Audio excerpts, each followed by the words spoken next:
राधे राधे दोस्तों, श्रीमद् भागवत कथा के अगले एपिसोड में आपका स्वागत है। शौनक जी ने पूछा, सूत जी, तत्वों की संख्या करने वाले भगवान कपिल साक्षात अजन्मा नारायण होकर भी लोगों को आत्मज्ञान का उपदेश करने के लिए अपनी माया से उत्पन्न हुए थे। मैंने भगवान के बहुत से चरित्र सुने हैं, तथापि इन योगी प्रवर पुरुष श्रेष्ठ कपिल जी की कीर्ति को सुनते सुनते मेरी इंद्रियां तृप्त नहीं होती। सर्वथा स्वतंत्र श्री हरि अपनी योग माया द्वारा भक्तों की इच्छा के अनुसार शरीर धारण करके जो जो लीलाएं करते हैं वे सभी कीर्तन करने योग्य हैं। अतः आप मुझे वे भी सुनाइए, मुझे उन्हें सुनने में बड़ी श्रद्धा है। सूत जी कहते हैं, उन्हें आपकी ही भांति जब विदुर ने भी ये आत्मज्ञान विषयक प्रश्न किया तो श्री व्यास जी के सखा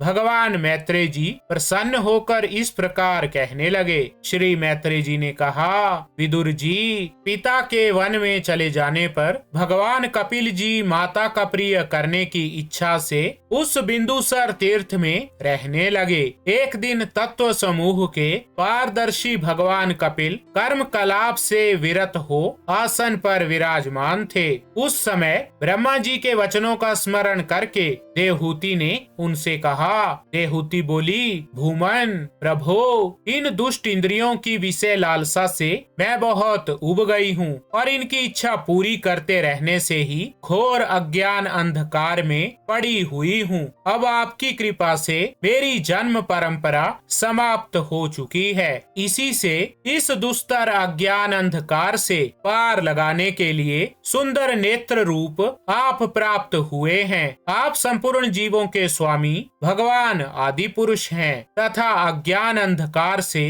अंधे पुरुषों के लिए नेत्र स्वरूप सूर्य की भांति उदित हुए हैं। देव, इन देह गेह आदि में जो मैं मेरेपन का दुराग्रह होता है वो भी आपका ही कराया हुआ है। अतः अब आप मेरे इस महामोह को दूर कीजिए। आप अपने भक्तों के संसार रूप वृक्ष के लिए कुठार के समान हैं। मैं प्रकृति और पुरुष का ज्ञान प्राप्त करने की इच्छा से आप शरणागत वत्सल की शरण में आई हूँ। आप भागवत धर्म जानने वालों में सबसे श्रेष्ठ हैं। मैं आपको प्रणाम करती हूँ। श्री मैत्रेय जी कहते हैं, इस प्रकार माता देवहूति ने अपनी जो अभिलाषा प्रकट की वो परम पवित्र और लोगों को मोक्ष मार्ग में अनुराग उत्पन्न करने वाली थी। उसे सुनकर आत्मज्ञ सत्पुरुषों की गति श्री कपिल जी उसकी मन ही मन प्रशंसा करने लगे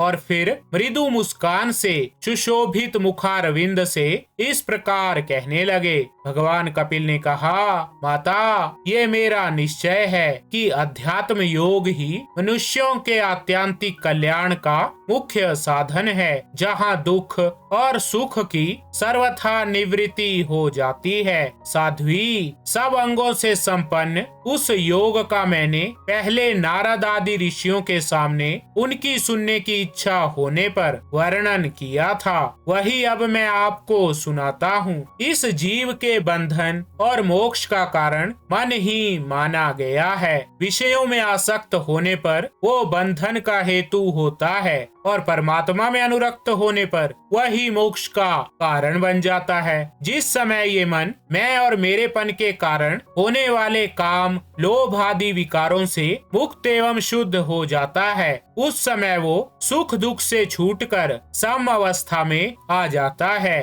तब जीव अपने ज्ञान, वैराग्य और भक्ति से युक्त हृदय से आत्मा को प्रकृति से परे एकमात्र भेद रहित स्वयं प्रकाश, सूक्ष्म, अखंड और उदासीन देखता है तथा प्रकृति को शक्तिहीन अनुभव करता है। योगियों के लिए भगवत प्राप्ति के निमित्त सर्वात्मा श्री हरि के प्रति की हुई भक्ति के समान और कोई मंगलमयी मार्ग नहीं है। विवेकी जन संग या आसक्ति को ही आत्मा का अछेद्य बंधन मानते हैं, किंतु वही संग या आसक्ति जब संतों, महापुरुषों के प्रति हो जाती है तो मोक्ष का खुला द्वार बन जाती है। तो ठीक है दोस्तों, श्रीमद् भागवत कथा के इस एपिसोड में बस इतना ही। राधे राधे।